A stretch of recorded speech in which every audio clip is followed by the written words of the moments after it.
Stella Quimbo. Honorable Quimbo is recognized.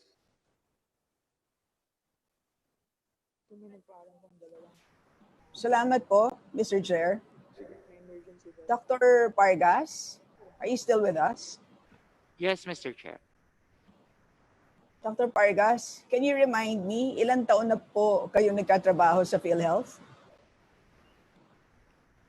I started po in 1999. More than 20 years po. Can you please explain to us very briefly, ano po ang mandato ng Philhealth? To provide financial protection po to every Filipino, especially in times of ill health.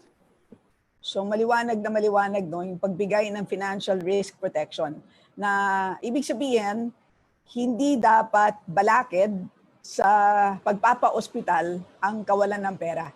Tama po? Yes, Madam Chair. Mr. Chair, sorry. So, klaro na klaro naman yan, no?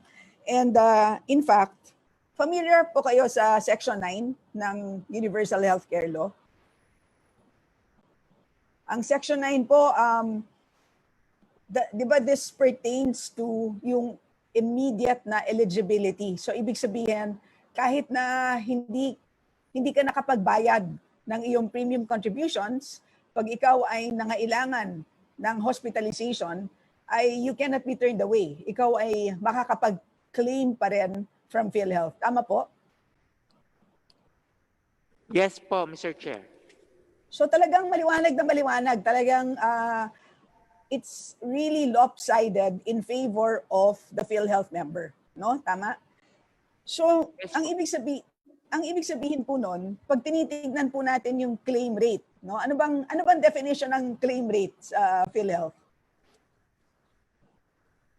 Mr. Chair, Madam Congresswoman, pakiulit lang po. So, klaro na nga ang mandato ng Philhealth, di ba? So, I'd like to know, how does this mandate translate in terms of targets pagdating sa claim rate? Di ba? So, naririnig nyo, I'm sure you use claim rates every day as a performance indicator. Can you explain to us what claim rate is?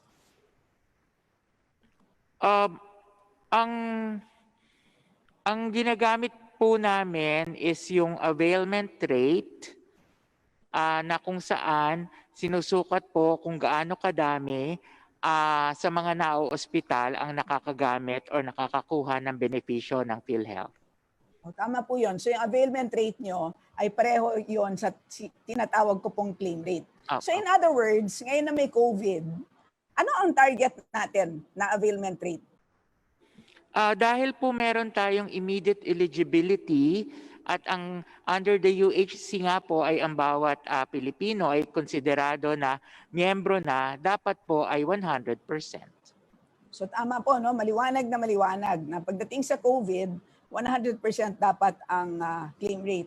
And Mr. Chair, permission to share my screen.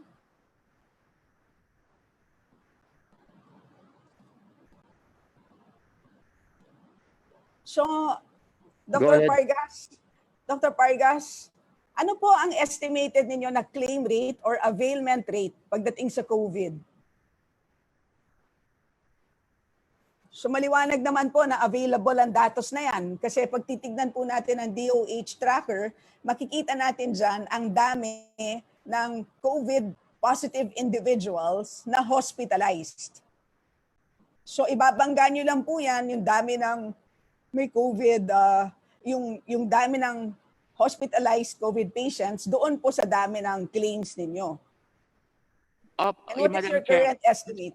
Yes, Mr. Chair. Opo, tama po kayo. Kaya lang po, ang mga ospital po ay binibigyan natin ng, sa ngayon nga po, under fortuitous events, ng 120 days to file the claim.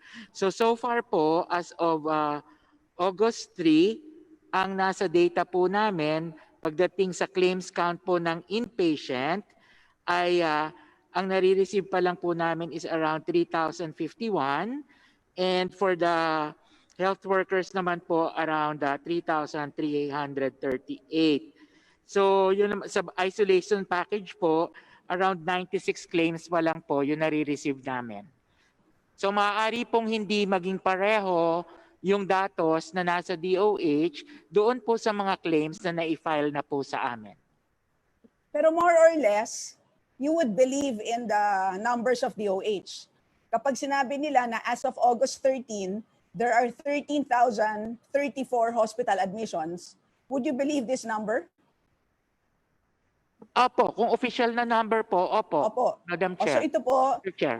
what I have in this slide are official numbers from the DOH tracker. So ito po ang total number of hospital admissions, 13,000 plus. And ito naman po ang dami ng COVID claims by region. And ito naman po ay official submission ng Philhealth dito po sa committee. So pinagbangga ko lang po at ito po ang nakuha ko pong availment rate or claim rate, 63.5%. In other words, for every 10 hospitalized COVID positive individuals, only 6 are able to file a claim. Filing lang po ito hindi pa ito payment. So, doon po sa sinasabi nyo kanina na 100% dapat ang target, tingin ko po nag-fail po tayo dyan sa target na yan. Mr. Chair, maaari po, subalit gaya po ng nabanggit ko, Madam Congresswoman, ang mga hospital po, after discharge ng pasyente, they have 120 days to file para po ngayong pagkakataon na meron pong fortuitous event. So maaari pong ang ibang mga claims po ay nasa ospital pa kung kaya't maaaring hindi po magpareho yung datos po ng aming na-receive na na-claim as against dun sa mga na-hospitalized. Dr. Pargas, based on your own submission to the committee, these are total claims as of August 13. So in other words, alam nyo na sa opisina ninyo na yan ang dami ng claims. Ito naman pong number of hospitalized individuals na may COVID is also as of August 13. So magkapareho po ang reference dates. So hindi po pwede yung sinasabi ninyong excuse, Dr. Pargas. Mr. Chair, tama po kayo kasi kung may na-hospitalize po during the time, again po, yung claims po nila, maaaring hindi pa po na-file sa amin. Kaya po, yung datos po ng claims count na nasa amin, yun pa lang pong mga na-file. So ang sinasabi mo, yung 40% ay delayed ng 120 days, ganon? Na-validate nyo na ba yan? Maaari po because yun pong nasa data po namin are those claims na nakafile po sa amin. So can you update us and let us know on a weekly basis kung ano ang status nito? Because I am telling you, Dr. Pargas, habang dumadami ang claims ninyo, ay dumadami din yung dami ng hospital admissions. Yes Sa po, tingin Madam. ko talaga po is, and anyway po, ayon na rin sa National Demographic Health Survey, talaga naman po ang availment rate ninyo is really less than 100%. Ayon sa latest NDHS, it's about 74%. Kaya itong nakikita natin na 63.5%, palagay ko po that is close to the truth, Dr. Pargas. Ang next question ko po is, pagtitignan po natin itong regional breakdown, ano po kaya ang dahilan kung bakit there are certain regions na greater than 100% ang availment rate? Ibig sabihin, mas marami pa ang nag-claim kesa sinabi ng DOH na hospitalized sa region na yan. So halimbawa po sa Region 1, ang sabi ng DOH, 124 ang hospitalized, pero ayon sa datos ninyo, 196 po ang nakapag-file na ng claim. So sabi nyo pa, di ba kulang pa yan kasi meron pang na-delay sa pag-file. So ibig sabihin, labis-labis po ang availment rate dito sa regions na to na naka-red yung font. So hindi lang Region 1, kasama din dito ang Region 4, Region 4A, Region 4B, Region 5, at Region 6. Can you explain po, Dr. Pargas? Mr. Chair, Madam Congresswoman, I will have to check on the data po kasi parang ngayon ko lang po yun nakita. I'm asking lang po our core plan on the data. Dr. Pargas, this is an official submission by Philhealth to our committee. Kung sa tingin niyo po mali ito, may problema po tayo. So, Mr. Chair. Yes.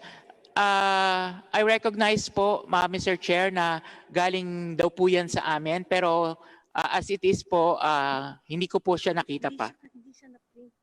Pero ito na nga po, flinash ko na po dito sa screen. Nakikita niyo na ba? So Region 1, 158%. Sa Region 3, 187%. Region 4A is 187%.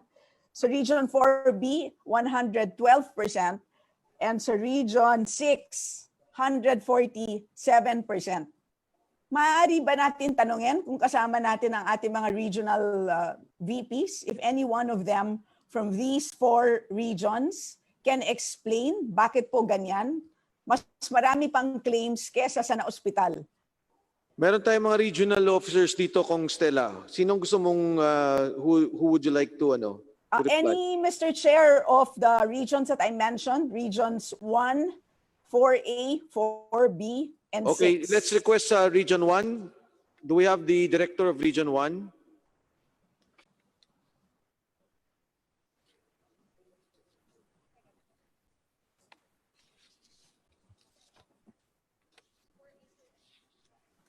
Region 4A is recognized.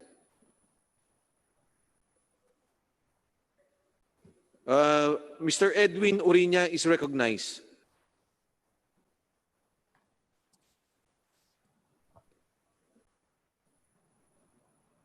Hello, sir. Good afternoon. Yes, good afternoon. Go ahead, Congresswoman Stella Quimbo. Sir? Yes, sir. Sir, kung nakita niyo po dito sa aking slide, naipakita ko po na ang availment rate ninyo for COVID as of August 13 is more than 100%. Ibig sabihin, mas maraming nag-claim kesa na ospital. So ano po ang paliwanag po natin dyan? Mr. Chairman, Ms. Congressman, ito yung COVID, ano lang po ito, COVID confinement, not include. Opo, hindi po kasama ang isolation package, hindi kasama ang testing. I'm only looking, you have a separate spreadsheet only for inpatient. So inpatient lang. Actually, first time ko rin po nakita yung data. I don't know kung sa amin galing yan or coming galing from po sa inyo yan. Galing sa DOH ang number of hospitalized. Nasabi naman ni Dr. Pargas, agree naman siya na yan ay accurate. And yung claims data ay galing po sa inyo mismo. Yan po ay official submission po sa aming committee. So for your information, ang computation ng availment rate ninyo is more than 100%. Congresswoman Stella Quimbo, Congresswoman Stella, gaano kalaki po yung ang difference nung DOH record tsaka doon po sa claims nila? So 58%. So take the difference for Region 1, it's 196 versus 124. Hindi, dito po kay Regional Director Uriña. Sorry, 180, your Region 4A, sir, 187%. So total claims is 1,712. Ang hospital admissions ayon sa DOH is 915. So halos doble po ang laki. Magkano po yung diferensya sa pera, Congressman Quimbo? Would you know? I-compute na lang po natin. Kung COMSEC, pwedeng paki-compute 1,712 minus 915 times 14,445. 14,000 lang ho o 43? That's the, pwede po 43 for the mild. Kahit na 43, the lowest. Mild na lang po natin. The lowest package is 43,997. Regional Director Uriña, pakisagot po abang kinocompute ni COMSEC. Mr. Chairman, Mr. Congresswoman, Actually, yung extraction po niyan, it did not come from regional office, but from central office. So, I'll look into So what are it you po. saying? Okay, what are you saying? Yung extraction po ng So data yung from data, central ang office. sinasabi ninyo, kaduda-duda ang Yes. datos na sinumite Yes, sa aming committee. Yes. Yung, I agree. Yes, ma'am. Kasi if we are talking of admissions, dapat po, ayun lang supposedly yung mababayaran. Kasi admissions nga po eh. Pero kung Hindi, mas claims. tumaas supposedly sa admissions, there's a different thing. I really don't know kung paano yung extraction na nagawa po dyan. But Director Okay, Rina, I'm so- sorry hindi po namin kayo masyadong marinig. Ano po yung sagot ninyo? yung extraction po dyan, Mr. Chairman, galing po sa central office and hindi po extraction ng regional office. So ang tanong ko lang po, kasi kung titignan po natin, yung admission, mas mataas po yung yung sabihin natin reimbursement or application of claims. So mukhang hindi siya nagtutugma. So kung maibibigay po sa amin, we can extract those Sorry, things. okay, sorry. Remove the jargon. Remove the jargon. Explain to us in simple terms the discrepancy. I am talking to you, sir. Region 4A muna tayo. One by one. I waited patiently for my turn. You also wait for your turn, Region 6. Ma'am, Mr. Chairman, ganito. Hindi. If ever po na pumapasok yung claims sa Philhealth, sa regional office, that is to e-claims. E-claims. So kung ilan po yung pumapasok, ayun din po yung nire-review, ina-adjudicate, at supposedly binabayaran.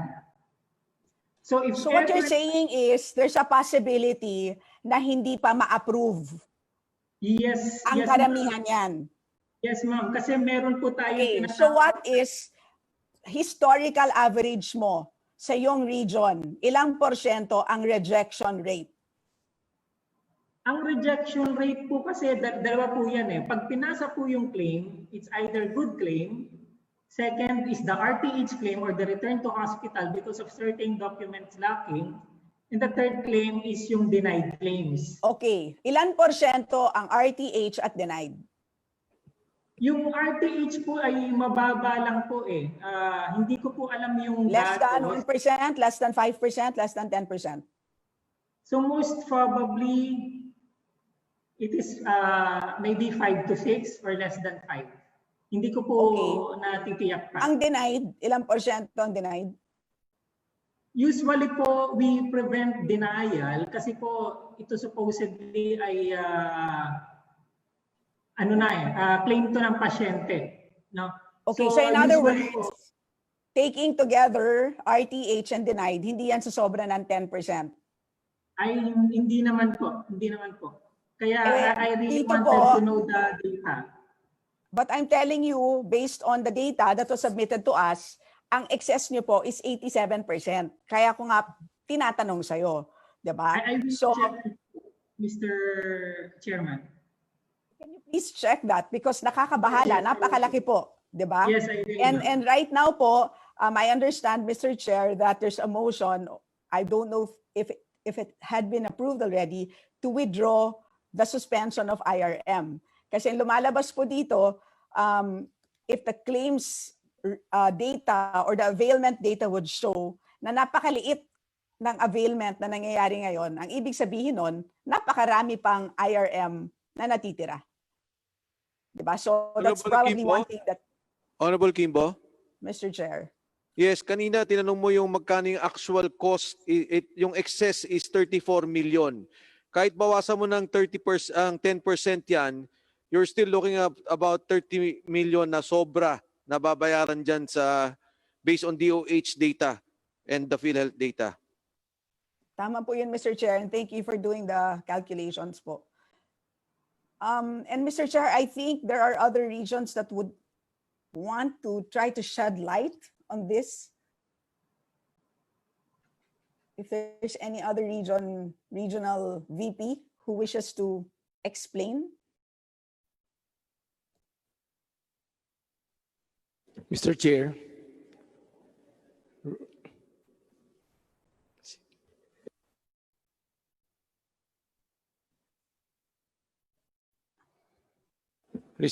Okay, Honorable Quimbo, From Region 1, sir. Region 1, Yes, sir. go ahead.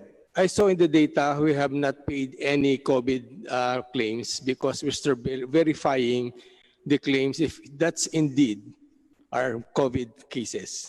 Kasi may Okay. nakita kaming parang upcasing kaya wala pa kami binabayaran, binabalidate namin lahat. Okay. Nagkakaroon ng upcasing, probable suspect pwede rin. Tinicheck po namin, humingi kami ng data kung talagang yan ba talaga ay COVID o hindi. Kaya nga, pero may probable at saka suspect kayo. So, wala kayong upcasing na mangyari dito. Kaya kasi nakita niyo sir, mas malaki yung pumasok na claims kaysa No. sa What I'm saying is, yung probable and suspect kasi, part of your policy pwede, di ba? Please answer over the mic. Sir, but still we want to validate No, everything. answer my question first. Suspect and probable pwede na, di ba? Yes, sir. Okay. So, pinapakita ngayon ni Congresswoman Quimbo, positive. Yung talagang positive cases. Tama ba, Kong Quimbo? Tama po yun, Mr. Chair. So definitely, kailangan makapag-claim. Tama po yun, ma'am. That's a positive. Kaya nga, chine-check ng mga doctors ko, parang sabi nila, may kulang dito sa data na sinubmit and we have to validate if indeed they are positive COVID patient. Nagsisiguro lang po, ma'am. Kasi medyo malaki. Kahit naman hindi sila positive, dahil probable and suspect ninyo, Dapat pasok na. din yan. Mahirap naman, sir, maglabas tayo ng pera nang hindi ka sigurado. Hindi ko naman problema yung kay gumawa ng policy ng probable and suspect. Kaya tinatanong. Anyway,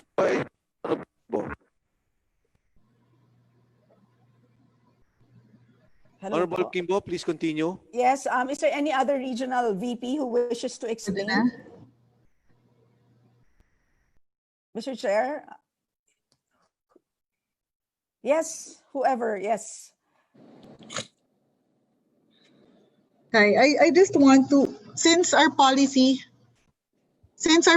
states that probable or suspected cases are allowed to claim, maybe that's why there's 242 claims compared to 165 from the DOH, because the DOH only counts the COVID positive patients. Now, if you also noticed, the payment rate is still 0 because there's a committee that checks. But Mr. Chair, ito pong data na nakuha ko po ay galing po doon sa claims data for inpatient.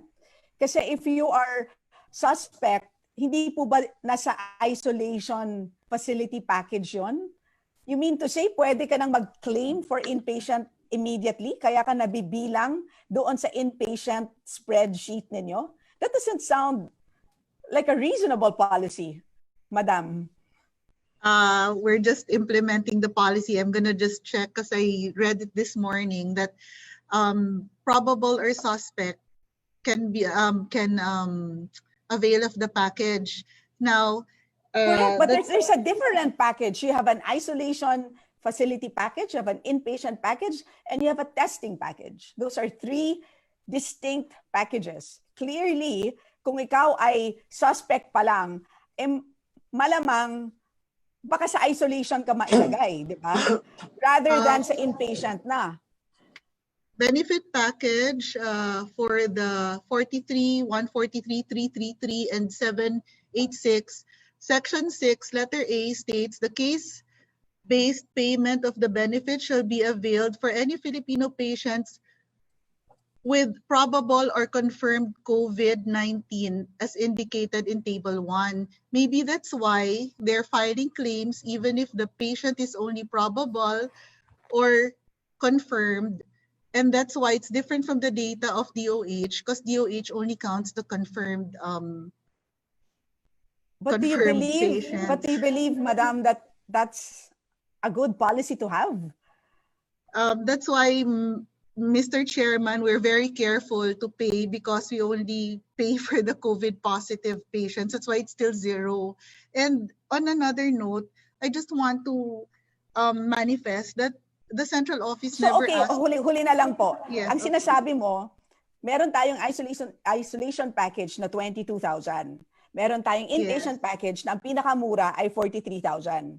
Kung Yes. nandun ka sa probable, for whatever standard, ikaw ay inaakala mo ang sarili mo ay may COVID ka, pwede kang mag-claim ng 43,000? Yan po yung nakalagay sa... Oh, so paano nyo ini-implement yan? Pagdating sa region ninyo, humihingi ba kayo ng evidence na there's a chance na meron COVID ang taong ito? At anong mga evidence na yon? We ask for the confirmatory test, the results of the test. We ask for the results of the test. Pero wala naman lumalabas na probable, di ba? It's either positive or negative ka lang. Yeah, that's why. So kung positive ka, malalagay ka sa datos ng DOH. Tama? Yes, yes. Okay. Hindi pa rin maliwanag sa akin. Can you please submit to the committee an explanation of this discrepancy? Kasi kahit kami po, kahit ako, nagtaka ako, no, ang laki ng discrepancy. At nakakabahala kasi na-compute nga ni Mr. Chair na just for one region, umaabot ng 34 million ang value ng discrepancy. And baka pwede na rin po kayong mag-recommend sa amin. Ano sa tingin ninyo ang tamang polisiya sa ganito para hindi tayo nagkakaroon ng ganito po? Thank you. Yes, ma'am. Thank you, ma'am. And Mr. Chair, maybe I'll just quickly show you. I also... Honorable Quimbo, Mr. Chair. alam mo last time, yung usapan natin sa committee was to, di ba nag-release na po sila ng 14 billion, supposedly nag-motion tayo based on the two committees. Yung ating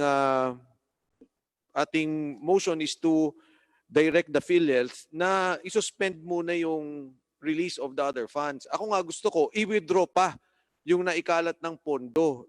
Precisely because of this. Wala nang question sa akin yung policy. Sa akin, klaro na talaga yung nangyari. Maybe in the next hearing, mag-formalize ka na ng resolution based on your initial studies. Dahil dyan pa lang sa nakikita mo, malaking problema na yan. We may be talking of already 100 million sa initial stages pa lang ng reimbursement, Honorable Quimbo. Yes, Mr. Chair, gagawin ko po yun. And siguro po, pwede na lang natin tanungin, sino po ba ang most senior official dito na nasa ilalim po ng opisina niya, yung IT? Kasi gusto kong malaman bakit may ganito. Kasi hindi naniniwala ang ating mga regional VPs dun sa nakikita nilang data na nanggaling tila sa central office. So baka may discrepancy between ang uploads ng regions at ng central. Paano nangyayari yan? Hindi po ba lahat ng data ng central ay nanggagaling sa region? 'Di ba? Kasi kung ang problema kasi dito sa ilang regions, mas marami ang claims doon sa central. Obviously, kapag may delay lang sa pag-upload, dapat mas mababa parate ang regional, 'di ba? Pero right now we're seeing a possibility na yung reverse. Kaya gusto kong malaman from sino ba? Dr. Pargas? Can you explain to us ano bang nangyayari dito sa data ng central office? Mr. Chair, Go ahead. our Chief Information Officer, SVP for our Information Management System is here, Jovita Aragona. Go ahead, Madam Chair. VP Aragona. So yung data natin, this comes from the hospital. So centrally, may isang location yon. Yung sinasabi nilang pagkuha, it will depend on Ma'am Aragona, the klaro ko lang ho. parameters. Ma'am Aragona, klaro ko lang ho. Yung data ninyong hawak galing sa claims ng mga hospitals. Submitted to us. Submitted to IT. Okay? Go ahead. So these claims came from the hospital. Ngayon, sa pag-generate ng report, it will depend on the parameters. No? Halimbawa, sasabihin na gusto ko yung report na ito from this period to this period, and then paid siya, RTH siya, from date admitted to ganito. So depende po kung yung data ang pinapakita, so kailangan lang nating malaman ano po yung parameter na ginamit. Kasi pwede siyang magkaiba, depende po doon sa parameters or yung criteria na ginamit sa pagkuha ng data. Okay, Honorable Quimbo, yung pong nakita nyo ba, tatlong region pa lang po yan? Region 1, Region 4A, and Region 6? Tinignan ko po lahat ng regions. Ang lumabas po na mas mataas sa 100% ang availment rate ay Region 1, Region 4A, Region 4B, at Region 6. Region Yun po yung 1, apat. Region 4A, Region 4B, and Region 6. At Region 6. Yun po yung apat po. At doon po, sa isang region pa lang, nakita na natin in excess of 30 million. Mr. Chair, may tanong din ako kay Dr. Pargas ulit. Since you're the one, di ba opisina niyo po yung health policy, Dr. Pargas, anong mangyayari po kapag ang isang probable na COVID patient ay nakapag-claim, but as it turns out, ay hindi pala siya positive? Pero sabi niyo, di ba, pwedeng mag-claim kahit probable ka pa lang. Yes, Mr. Chair. Yes po, sa policy po natin, sa ngayon, allowed po yung probable. Kaya po humingi rin kami ng itemized billing charges to check if the management for that particular case is really, the patient was managed as COVID.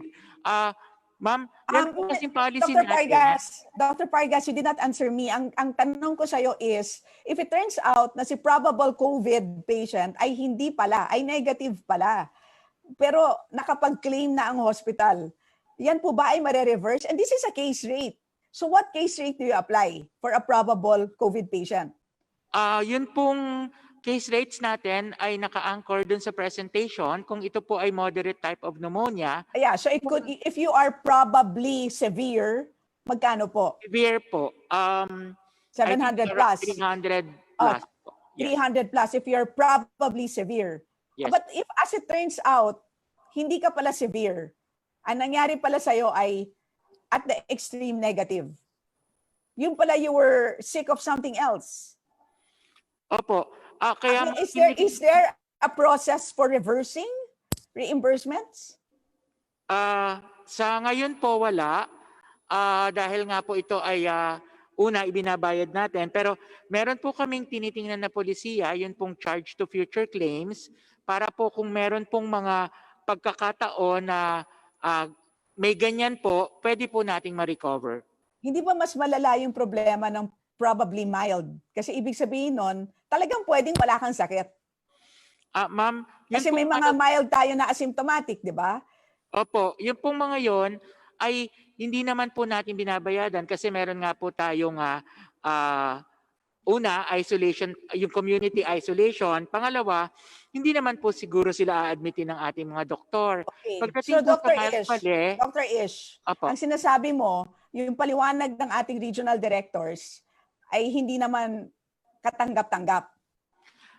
Madam Chair, katulad po sa mild, meron po tayong qualification na ang babayadan lang natin kung ito ay na-admit ay yun pong elderly or with comorbidities. So kasama po yun sa polisiya na yun lang po ang pwede nating bayadan pagdating Honorable po sa Quimbo, mild. Honorable Quimbo, Mr. Chair. padalain ko lang, Dr. Isha, yung kinikwento mo. Kunyari ako po, masama ang aking sipon, cough and flu. In x-ray ako. So all the elements ng pag-check ng isang COVID, probable, nagkaroon ako ng RT-PCR, I will still qualify for 43,000 kahit hindi ako nag-positive, tama? Again po, kung kayo po ay nabibilang doon sa elderly or with comorbidities, at yun nga po, mild pneumonia, maaari po natin kayong mabayaran if you were managed as COVID. Yung nakalagay mo doon sa iyong, yung binasa ko nga sa inyo circular mo, 1, 2, 3 eh. You qualify for the 3. Hindi naman ibig sabihin you have to qualify for all 3. Any of the 3. Pero nakalagay po doon sa table natin, doon sa meron pong mga mild pneumonia, nakalagay po doon yung na ang babayadan lang natin for the mild are those elderlies and with comorbidities. Go ahead, Honorable Quimbo.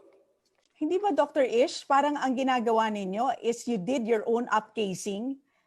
Parang legitimate upcasing ang ginagawa ninyo? Tama ba? Kasi you are just probably COVID positive.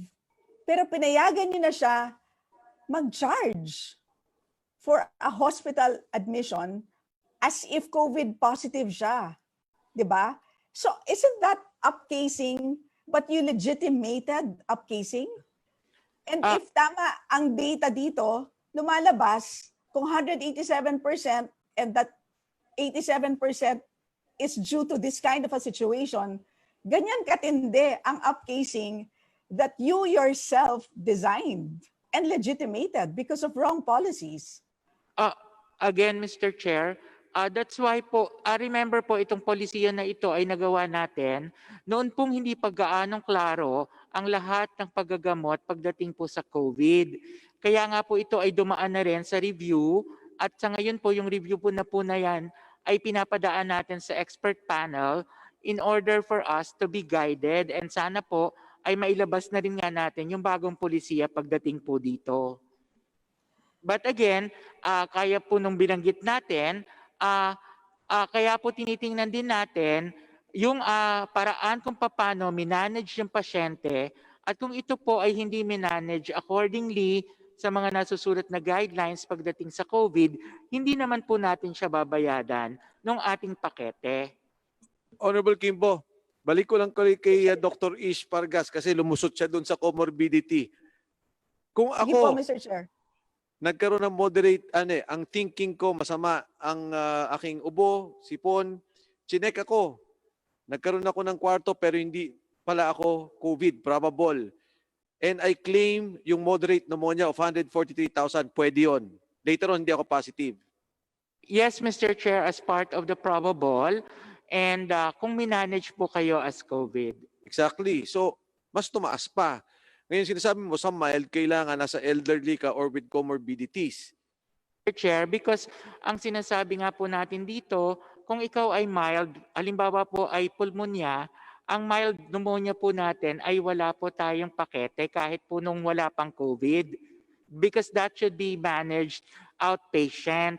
Kaya po ngayon, kung meron man po, because again, hindi natin alam pa how the COVID works, ay yung pong mga may comorbidities, yun lang po ang inalaw natin. Kaya nga po, Dr. Pargas, so ang mangyari sa akin, kala ko 43,000 lang pwede kong i-claim, 143,000 pala. Mas naging malala because, moderate pneumonia, anong ibig sabihin nun? Wala naman ibig sabihin, I mean, you mentioned some numbers, but I can always qualify for that. And that is why may data pinapakita si Kong Quimbo, mas mataas talaga yung Philhealth data sa DOH as predicted. Again po, Mr. Chair, babayadan lang naman po kayo noong ating pakete kung kayo nga po ay minanage as COVID po. Pero kung hindi naman po, ay yung pong ating regular na claims package for pneumonia ang babayadan. Mr. Honorable Chair, Quimbo? Yes, go ahead. susundan ko lang din ha. Ano ba talaga ang dahilan kung bakit you need to cover a probable case? Ano man dahilan? Para hindi siya makahawa? Hindi ka pa sure, di ba? Pati suspect, Kasi probable. Honorable Pati Quimbo, pati suspect. suspect. Yeah, ang suspect, ibig sabihin na expose ako. Di ba? In fact, nung asawa ko may COVID, dapat suspect ako. Nag-claim dapat ako.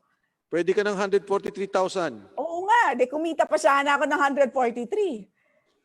Dr. Pargas, ano ang layunin nun, di ba? Kasi kung ang layunin is para hindi makahawa, bakit nyo ina-applyan ng inpatient case rate? Pwede naman yung isolation. Kung nagbabayad naman pala kayo ng how much? 22,000 for isolation. Tama Hindi po maliwanag, kayo. Dr. Ish. Tama po kayo. Kung hindi naman po ito admissible, wala nga pong signs and symptoms, pero doon po sa guidelines, pwede siyang ma-isolate or doon po siya sa community isolation. Pero kung ito naman po ay meron pong mga signs and symptoms na papasok doon po sa either moderate or severe at kailangan pong ma-confine, yun lang naman po yung babayadan natin. Hindi naman po natin babayadan kung ang pasyente ay na-expose pero wala naman pong signs and symptoms at hindi naman po siya ginagamot or minamanage as COVID-like. Siguro, Mr. Chair, ang pwede na lang natin gawin, humingi na lang po tayo ng isang written explanation kung, Yes, Honorable kung Quimbo, bakit may ganitong klaseng. maganda magpaliwanag si Dr. Ish Pargas, pero yung ating assertion, no, from day one, nagre-reflect na ngayon sa data nila. Iba yung Tama po. DOH, iba ang Philhealth. And Tama given the po. policy, babayaran nila yung sobra na nakikita na Tama natin po. sa ngayon. At naniniwala ko, I hope with this investigation, makontain natin itong ganitong problema kasi mauubos talaga yung pondo ng PhilHealth given the policy, Honorable Quimbo. Mr. Chair, just very quickly, napapatagal na ako. I just want to show you because I also did the same computations for availment rate para sa testing. Ito po ang nakita natin. 1% lamang ng individuals tested ang nakapag-claim po against PhilHealth. So ganun po kaliit ang financial risk protection na naibigay ng PhilHealth para sa individuals po na tested. And para naman po sa isolation facilities, ito po, pinaghirapan ko pa po, inestimate ko po yung dami ng COVID patients ang mangangailangan ng isolation facilities because in their homes, wala pong bedrooms. In other words, ito yung mga maliliit na bahay na hindi talaga pwedeng mag-isolate. So ginamit ko po yung datos na yan mula sa Family Income and Expenditure Survey at nalaman ko po na of the 147,526 positive cases ayon sa DOH, ang 12,962 ang nangangailangan ng isolation and only 152 ayon sa data ng PhilHealth Central Office, 152 lang ang nakapag-claim, which is equivalent to only 1.17% of those that need isolation. So again, I reiterate po my position na kung anumang advances ang meron doon po sa regions ay sapat na sapat po. Way more than enough relative to the claims that we're seeing po at this point in time. So Mr. Chair, yan lang po. Maybe siguro ang last ko na lang na gustong tanungin kay Dr. Pargas. Dr. Pargas, ano po ba ang inyong honest opinion? May pag-asa pa ba ang PhilHealth na magbago? Mr. Chair, yes naman po.